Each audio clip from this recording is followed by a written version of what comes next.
हमारी है, आप लोग को सारी फैसिलिटीज़ प्रोवाइडेड होगी। उन्होंने अच्छे से साफ साफ कहा था कि बेटर इंफ्रास्ट्रक्चर, बेटर फैसिलिटीज़ और घर के नज़दीक आपका सेंटर, ये हमारी जिम्मेदारी है। ये कुछ ऐसे बहुत अच्छी चीज़ें थी जो हम लोग ये सुन के और उसी समय हाथों हाथ फैसला हुआ। हमें कोई आश्वासन नहीं दिया गया था। आश्वासन दिया जाता तो हम शायद समझते कि ये सिर्फ एक तरह से हमें भगाने की कोशिश है कि बस ये खुश होकर चले जाए, लेकिन उन्होंने बहुत सारी चीज़ें कह दी थी, ये होगा ये नहीं होगा। 100 रुपये आपके रिफंड होंगे, सीपीओ का रिजल्ट निकलेगा, वेटिंग लिस्ट में स्लाइडिंग सिस्टम होगा, वेंडर अभी हमें चेंज करना है नहीं करना हम डिसाइड करेंगे, आपके इंफ्रास्ट्रक्चर अच्छे होंगे ये हम गारंटी देते हैं, सारे फैसिलिटी सही होंगे और घर के नज़दीक सेंटर होंगे ये गारंटी देते हैं।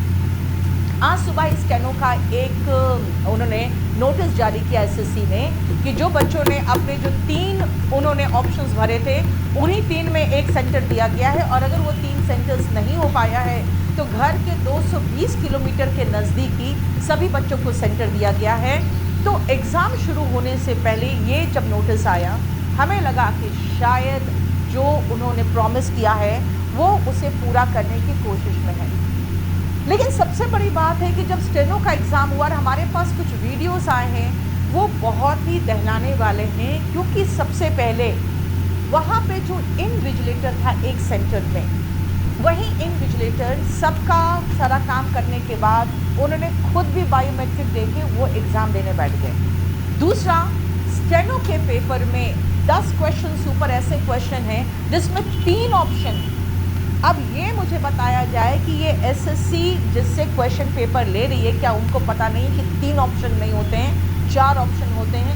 ये बहुत ही मतलब जो कह सकते हैं ना, जो नए नए इंस्टीट्यूट भी होंगे वो भी ऐसे मिस्टेक नहीं कर सकते। स्टेनो के पेपर में 20-25 क्वेश्चन मैथ्स के। भाई स्टेनो में मैथ्स नहीं आता है क्या? एसएससी ने अपने वेंडर को बताया जिनसे वो पेपर ले रहे हैं। मैथ्स के क्वेश्चन स्टेनो में कैसे आ गए? सेम तरह के बाउंसर्स रखे जा रहे हैं, बच्चों को धमकाया जा रहा है। जब बच्चे रो रहे हैं कि भाई मेरा ये आखिरी अटेम्प्ट है और ये इस तरह से क्वेश्चन आउट ऑफ सिलेबस आया है, तो उनको धमका के भगाया जा रहा है। एक वीडियो मेरे पास आया है जो बिल्कुल एकदम बहुत ही गंदी जगह पे उनका सेंटर है, बाहर कच्चे सूख रहे हैं, लोगों के कपड़े सूख रहे हैं और झाड़ पे, और वहीं पर सेंटर है। भाई कम से कम आप स्टाफ सिलेक्शन कमीशन, बहुत बड़े कमीशन है, एग्ज़ाम जो ले रहे हैं वो प्रॉपर तरीके से एग्ज़ाम तो ले सकते हैं। आपने हमें जो आश्वासन दिया कि अब ये सारे जो प्रॉब्लम्स हुए हमने देख लिया, अब ऐसे प्रॉब्लम्स नहीं होंगे, और ये हमें